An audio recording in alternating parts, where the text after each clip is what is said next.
Hi good morning everybody.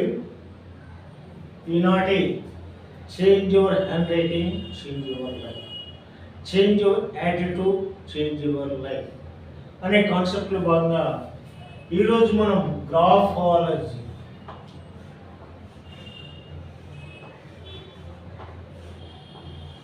Graphology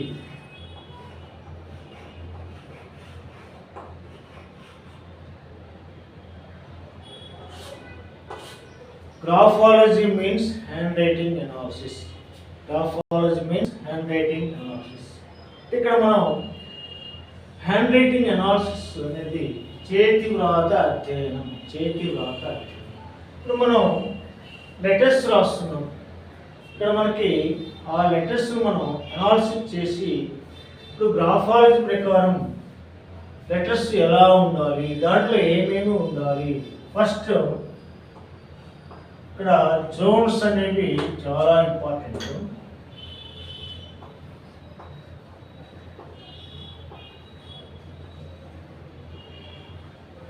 లెటర్స్లో Jones Telugu కావచ్చు, లేదా English కావచ్చు, హిందీ కావచ్చు, ఏ లాంగ్వేజ్కైనా జోన్స్ చాలా ఇంపార్టెంట్. ఇవి మనిషికి బ్యాక్ బోన్ అంటే వెన్నుపూస ఎలాంటిదో లెటర్స్కు ఈ జోన్స్ అనేవి చాలా ఇంపార్టెంట్ అనమాట. ఈ జోన్స్ ప్రకారం లెటర్స్ ఉంటేనే అక్షరాలు అందంగా ఉంటాయి, విజిబుల్గా ఉంటాయి. ఇప్పుడు ఈ జోన్స్లు మనం ఫర్ ఎగ్జాంపుల్ PRAY అని రాసాం అనుకోండి. ఇందులో ఇది అప్పర్ జోన్,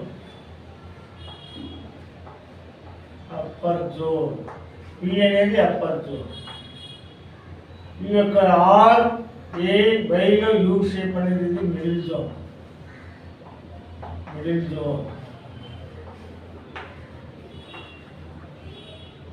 ఈ లూఫ్ అనేది వైలో లూఫ్ అనేది లోయర్ జోన్.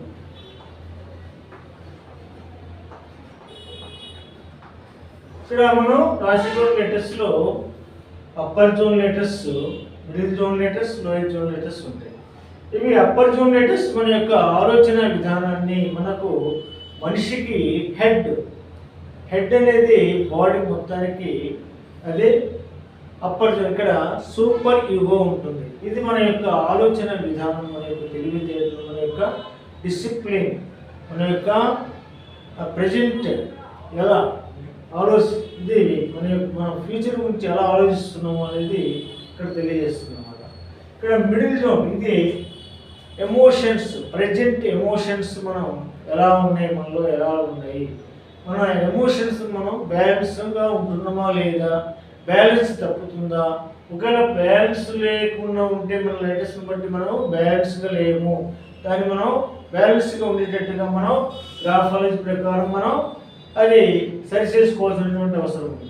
అలాగే లోయర్ జోన్ ఇది మన యొక్క ఫిజికల్ స్టేటస్, మన యొక్క బయలాజికల్ నీడ్స్, మన యొక్క అవసరాలు ఎలా ఉన్నాయి, మనం అవసరానికి తగ్గట్టు ఎలాంటి పనులు చేస్తున్నాము, అది కరెక్ట్గా చేస్తున్నామా లేదా, మన యొక్క ఫిజికల్ స్టేటస్ గురించి తెలియజేస్తున్నారు లోయర్ జోన్.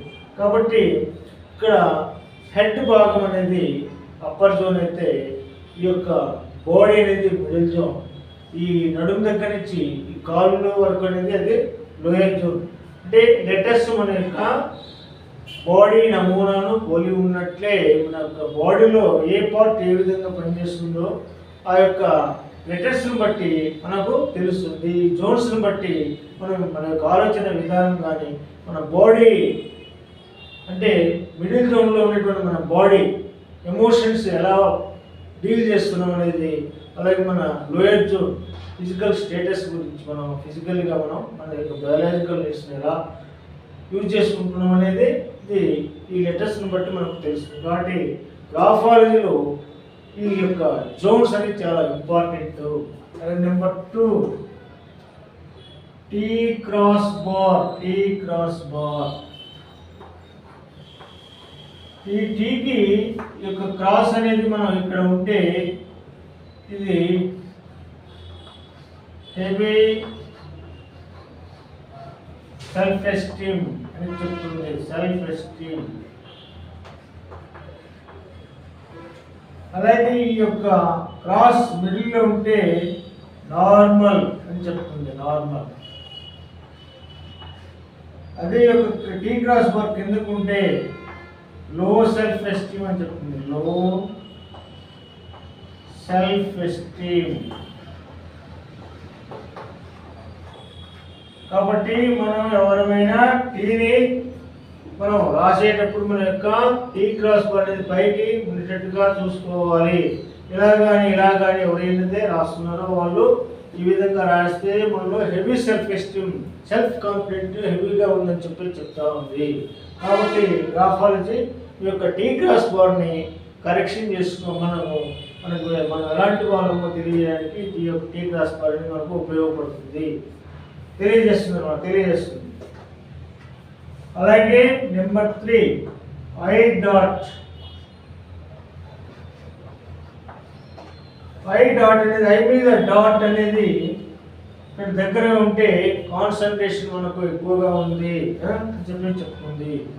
అలాగే దీన్ని మనం రైట్ సైడ్ కన్నా డాట్ పెట్టినట్టయితే మనం ఫ్యూచర్ గురించి ఆలోచిస్తున్నామని చెప్తుంది. అలాగే మనం లెఫ్ట్ సైడ్ కన్నా డాట్ పెట్టినట్టయితే మనం గతాన్ని గురించి ఆలోచిస్తున్నామని చెప్తుంది గ్రాఫాలజీ.